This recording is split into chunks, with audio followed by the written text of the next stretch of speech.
I think we are live.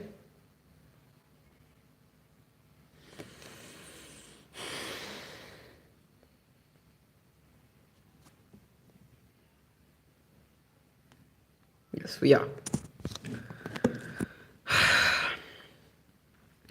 So let's talk about the current situation in the Middle East. Quickly, tell me who are in the live chat. Give me highs. Come on, guys. Let's start today. There are multiple developments, so I will go through them, and it will be a quick session because um, currently it's not looking very good at my area, the weather. So power outages could happen.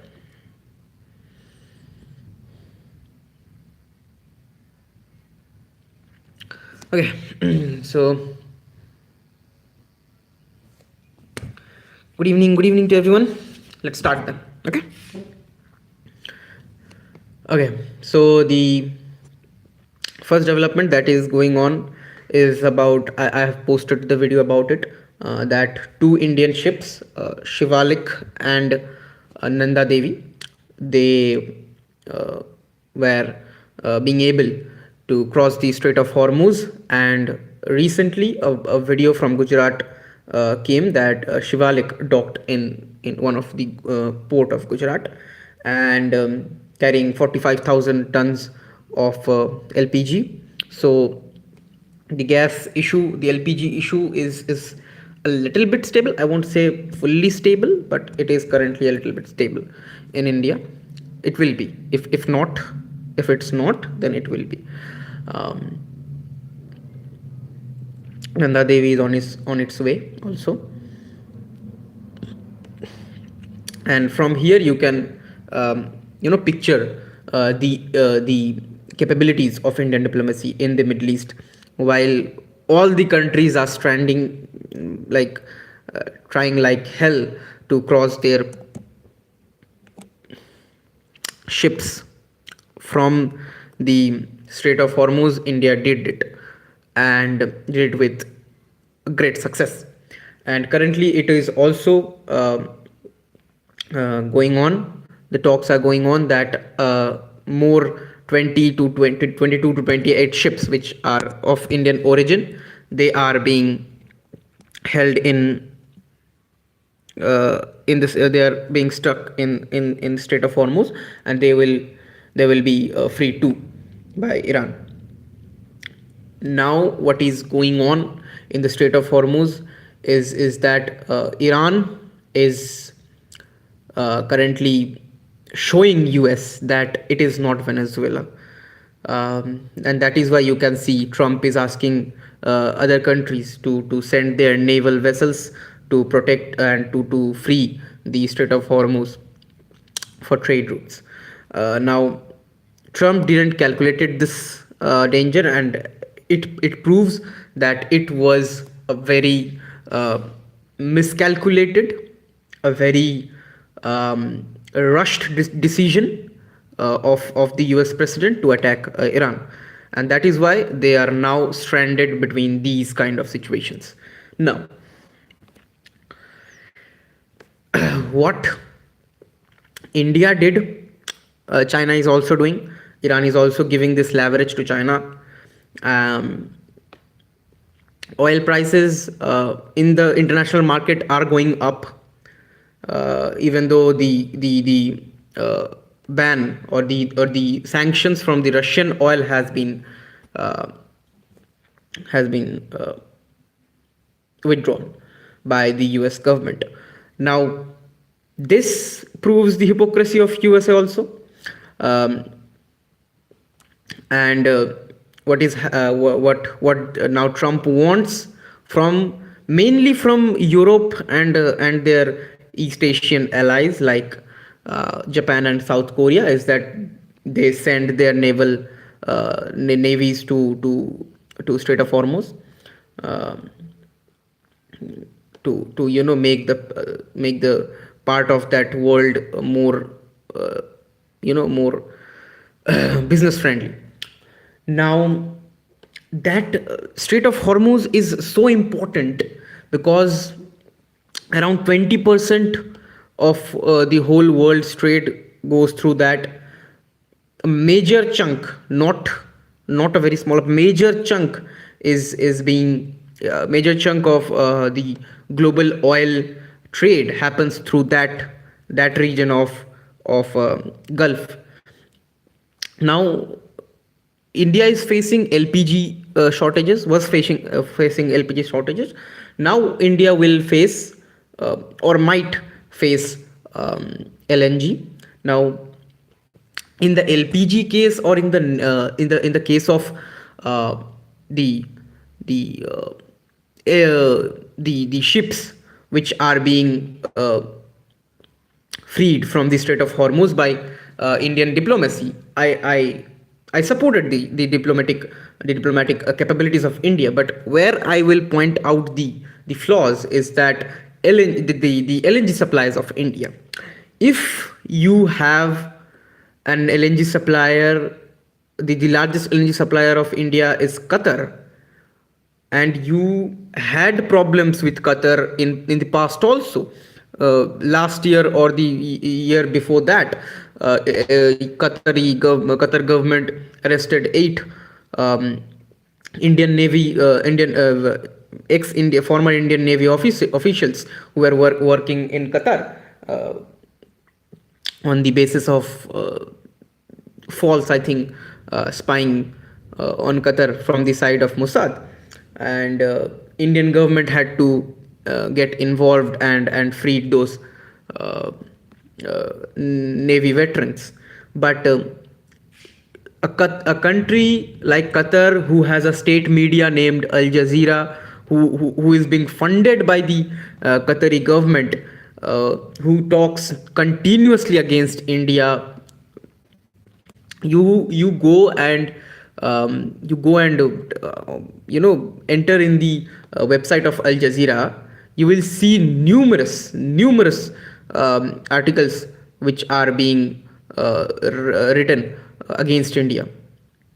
They the that news agency does not uh, have any kind of respect for the people of India. They will just they are just a pro Pakistan news agency, continuously posting something like uh, uh, any news which goes against India and to divide India, that can divide India. Like I was going through the articles of Al Jazeera, I think 2 to 3 months ago, where I came across an article which headed that an Indian female teacher in a school of an Indian village, she slapped a Muslim child for being Muslim. Now, where they construct those articles from, and who are their, how credible those sources, I don't know. Because if you look at the names of the people who are writing those articles, you can find their origin to Pakistan or Bangladesh. Al Jazeera is also doing things like putting a picture of Bangladesh and naming that these are these conditions of cities in India.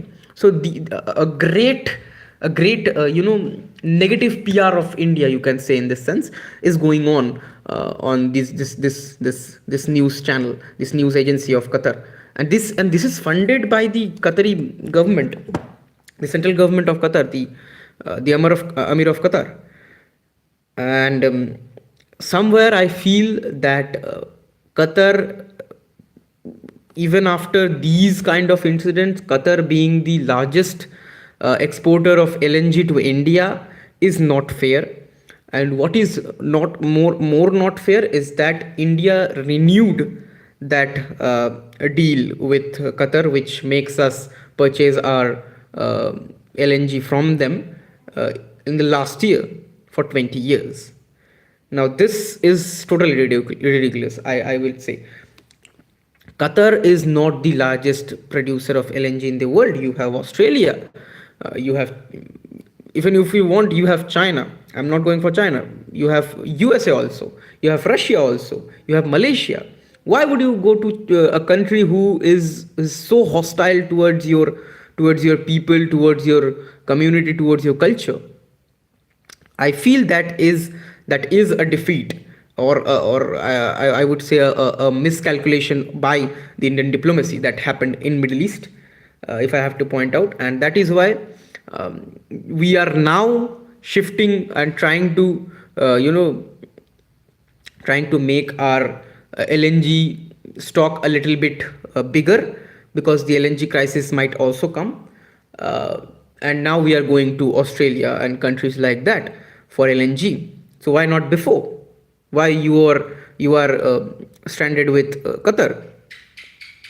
When you know Qatar is at a position, it's you have to cross the Strait of Hormuz, and everything, the Persian Gulf. That region is so volatile, so um, so prone to wars. So that was a defeat, I would say. Uh, that was a miscalculation. I will not say it's a defeat, but it was a miscalculation by Indian diplomacy. Um, Okay, so that was about the LNG. Okay, the difference between LPG and LNG. LPG is liquefied petroleum gas, which you can see in your household using it for cooking, and LNG is the liquefied natural gas. It is used for to make fertilizers, means those pesticides and fertilizers which you use to grow more crops and make them healthier in India. So if you don't have LPG, you can still switch to our old ways, like making a oven from mud. But if you don't have LNG, you cannot even bring the food to that gas, or to that mud oven which I'm talking about, to cook. So LNG is more important than LPG. That is why I'm talking about it. Okay, so that was about LNG, and now let's come to the demands that US is putting for the whole world. Like Trump wants its European and East Asian neighbors, East Asian allies, to join their vessels, navy, to secure the Strait of Hormuz. That is a very what should I say, a very um, unauthorized demand. Very, because if you see, Germany have already said that NATO is not responsible for the security in Strait of Hormuz, and for France will tell the same thing, because already the Europe is, even if they are not involved in this, they are losing money a lot. France have the French Dassault Rafale is being used by UAE, and they are using those Mica missiles to shoot down Shahid drones of uh, Iran. Now, let's see the cost gap. One Shahid missile cost around 15 to 20,000 dollars, and a Mica missile of Dassault Rafale cost like 7, 8, sometimes 10 times more than a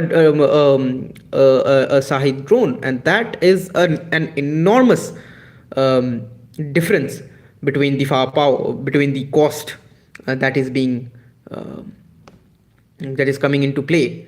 And that is why sustaining such kind of war and sustaining your economy in such kind of a conflict is very important, is very difficult for the European countries right now, because we know Europe is the garden of the world. They don't spend their money on weapons, they spend their money on lifestyle, and that is what is now eating them up. So that is going on in the European countries. And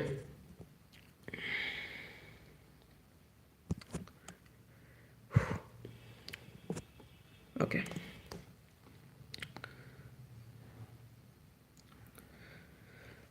Yeah, and just like I think in my previous live session, I explained how the Afghan issue is coming into play, how the supply routes is being blocked by US and Israel by uh, attacking Pakistan, by giving Pakistan free hand to attack Afghanistan, so that China can't send supplies to Iran. Um, and that is happening because recently Pakistan again struck the capital of Afghanistani territory, because Afghanistan struck Pakistani capital.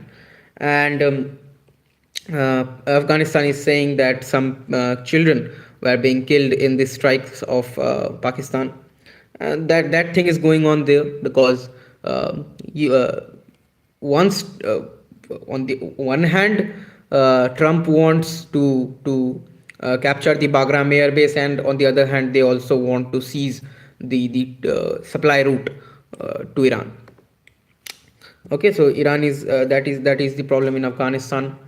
And India said that there is no bilateral talk with USA about sending India's navy in Strait of Hormuz, and we don't need that. Our ships are coming without any issue. They're just an waiting period. That is it. Otherwise, the Indian flagged ships are not being bothered by the war right now so much. So there is no chance that Indian Navy is going to get into it, and we don't need to. Why would we do that? So that is from the side of India. Um, so the stage is open. You guys can now ask questions.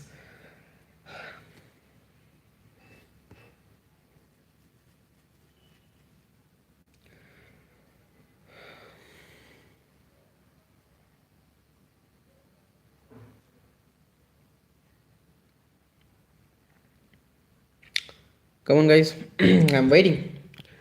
Let's discuss then.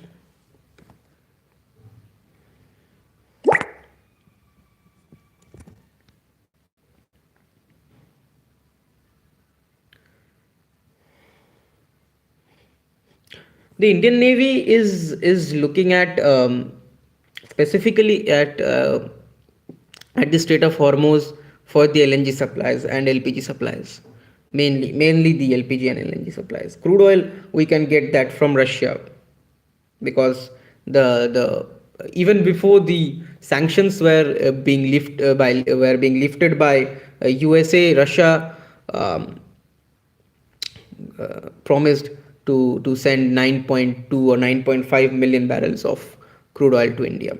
So we don't have problems with crude oil, even though the international market is seeing a rise in the crude oil prices. And here to mention that those crude oil which are coming from Russia right now, they won't be at a discounted rate.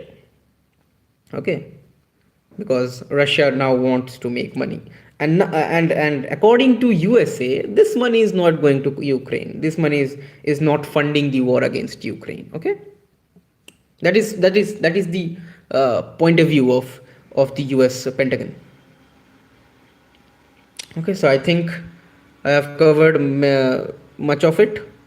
The rumors which are going on about Mustafa Khamenei's, the son of Ali Khamenei, being in a coma, and a leg of his has been amputated. That is not being confirmed yet. Yes, Netanyahu is alive. Netanyahu, nothing happened to him, but there's something happened to Mustafa Khamenei. That is true. If he is in coma, that we don't know, but he's not well. That is That is confirmed because he didn't make any public appearance after he being chosen as a supreme leader. Okay. Any questions about geopolitics? The floor is open.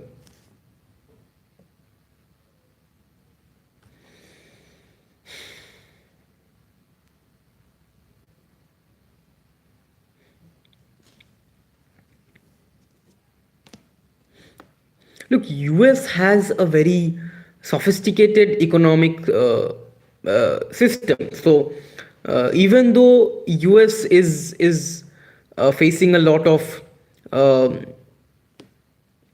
inequality in the firepower cost, like the Shahid drones and the Patriot air defense systems cost difference, but uh, US has the leverage of printing dollars. Like they can print dollars as much as they want. But the European countries does not have that leverage. So they them being drawn into this war is very uh, very unlikely to happen, as Germany is saying. Uh, and I don't think that France will like to. But what is happening is Iran, after even being releasing the public apology by the Iranian president that they won't strike their regional brothers and regional brothers like Kuwait, Saudi Arabia, and others. Still, they are striking UAE. The Dubai airport is on fire right now. So things are still going on, and ballistic missiles uh, are being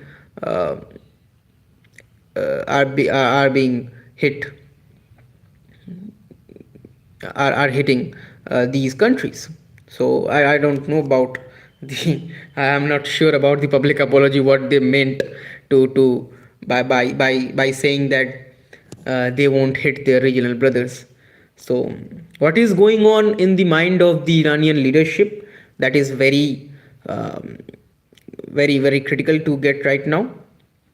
But I think that Mossad operatives are on the ground still, and they are working, and that is why precise strikes are happening. US, I think Israel have already claimed that they have struck the jet, the private jet that Ali Khamenei used to use uh, on Iranian airport. And the Dubai airport is obviously, I said, it's on fire. And from an human gesture is um, uh, is being shown by India, that they our government, along with the Iranian embassy, they managed an air jet, a chartered airplane, to bring the Iranian tourist who came to India to visit to their home, and also the non-essential crew of the uh, IRIS Lawan, which was being docked on 4th March, if I'm not wrong, on Kochi, at Kochi. So the non-essential crew of that warship has also traveled to Iran on a chartered plane arranged by the Iranian embassy and India. Okay.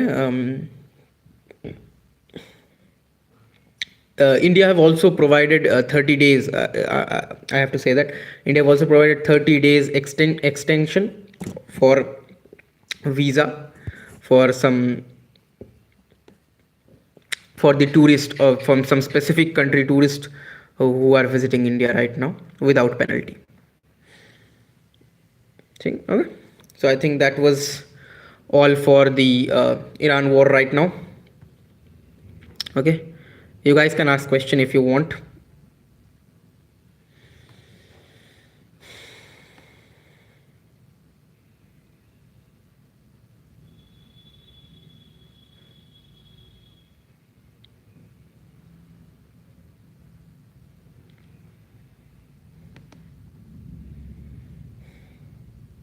Don't focus on Indian media. Right? Indian media is very much giving. I was watching Indian media that other day, and they are just talking bullshit.